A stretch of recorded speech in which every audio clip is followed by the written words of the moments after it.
all of which are in direct violation of the first and second commandments. You shall have no other gods before me. You shall not make for yourself an idol in the form of anything in heaven above, or on the earth beneath, or in the waters below. You shall not bow down to them or worship them. In Leviticus 17, God made it clear to his people that if they were going to be his people and enter into the covenant of his protection, they could no longer offer their sacrifices to demons. History shows that not only were these commandments ignored, but people deliberately chose to delve even further into the kingdom of darkness. The book of Deuteronomy provides lists of practices forbidden by God. Plagued by disbelief and afflicted by the consequences of their choices, the Israelites failed to heed the strong warnings made by God throughout the Old Testament. Despite God's warning not to worship demons, they continued to choose to come under the influence of carved images, sticks, and stones they had designated as gods, not realizing that the power behind the object was a demon who worked the magic and gave them power. Let no one be found among you who practices divination or sorcery, interprets omens, engages in witchcraft, or casts spells, or who is a medium or spiritist, or who consults the dead. For all these things are an abomination to the Lord. Communication provides a vital lifeline in any culture. It links and connects. It provides a means of both expression and reception. It forms the basis of relationships and governments. It provides the basis for operation in every system and becomes one of the most often targeted areas of the prince of the power of the air. Communication as an expression of human feelings in music and the arts enjoys no exemption from the plots and plans of dark powers. As the original worship leader of heaven, the devil's use of music to influence human thought and behavior becomes natural. Nothing communicates emotion and passion more powerfully than music. As a medium of emotional expression, music becomes the demonstration of anything from anger to ecstasy, sweeping people into sometimes devastating consequences. It becomes clear that vanity and image are still exalted as everything. His decision to rebel against God was rooted in his self-deification. The elements of rebellion and vanity and lust permeate every expression that proceeds from him. As God has called us to be created in his image, Satan's efforts to recreate man in his become of paramount interest.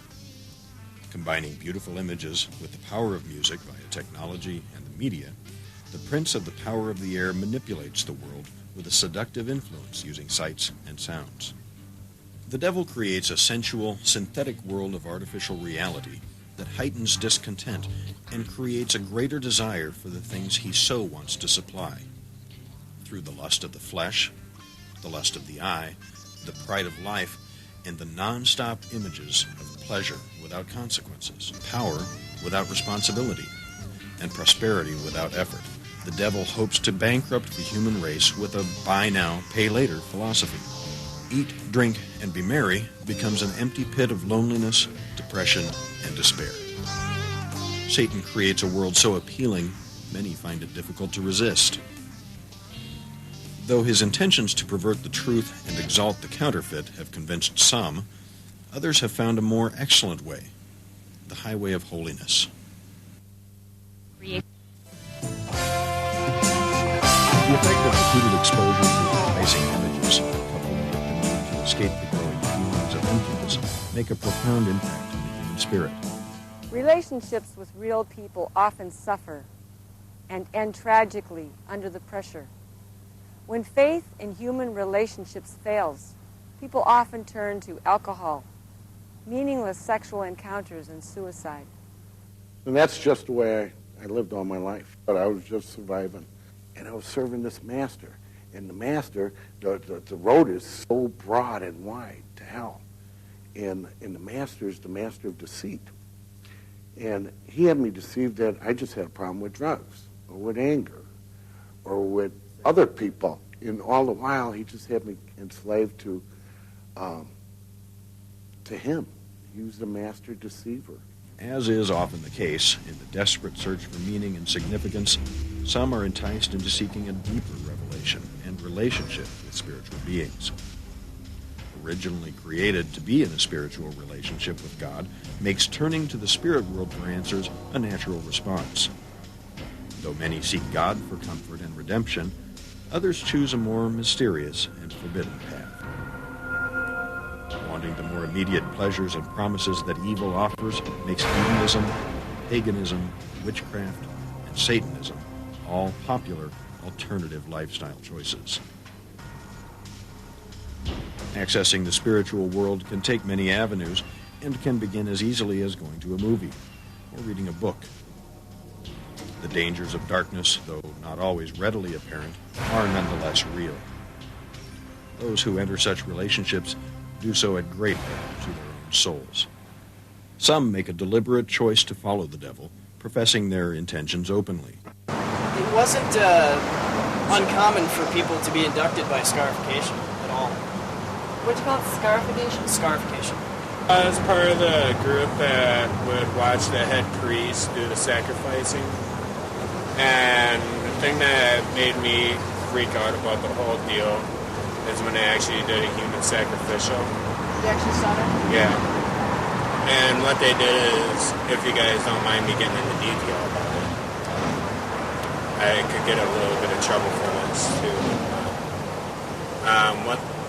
What went on is they laid down a black silk sheet that had a pentagram painted on it, and they laid black candles around in each corner. And in order for a female to be joined in, or what the cult that I was in, for a woman to get involved into Satanism, what they did is they took a knife and carved the satanic pentagram, like what's on her shirt, into her chest, and it drained the blood off of her chest into a glass. And they'd pass it around to each person. They'd have to drink out of the glass. So they'd have to drink this other person's blood. And then that girl was a member of the satanic cult. Did you actually see a human being sacrifice? Yeah, that's what scared the hell out of me, and that's why I decided to quit it. It's on end where I'd hear the voice of small children screaming when I close my eyes at night to go to sleep.